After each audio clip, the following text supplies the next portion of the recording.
I didn't call him back immediately that morning. While tidying my apartment, he called again and asked that we fix a date, that is, the next day as he suggested. It all sounded strange, but what bad could possibly happen?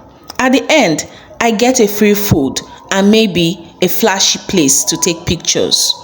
My boyfriend also came around to spend the day with me, and I had to figure out a way to send him back before he decides to stay more days, since few of his things were already at my place and mine at his place.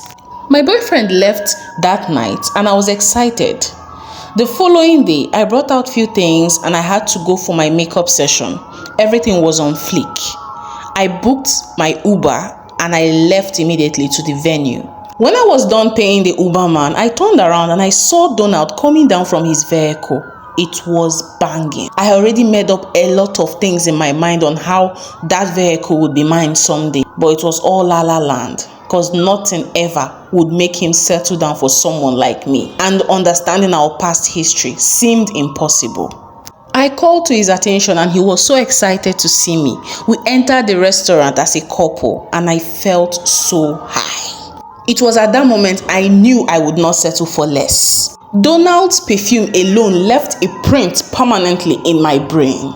The whole evening we spent it with all gists, all memories, all lovey-dovey talk, all the assumptions and everything he was going through in his private life he wanted to confide in me, according to what he said over the phone. The whole date was over that night. We were happy. He suggested that he would take me back home, and I seemed so excited because that alone would save me the transport fare. I didn't want to look so desperate and I didn't want to look broke, but I was excited all the same. He dropped me off, and before dropping me off, he asked for my account number. It seemed a bit awkward, but I didn't hesitate. When he dropped me off and I turned to enter my apartment, I got an alert of a whooping 500,000. I was stuck there for a few seconds trying to count the zeros.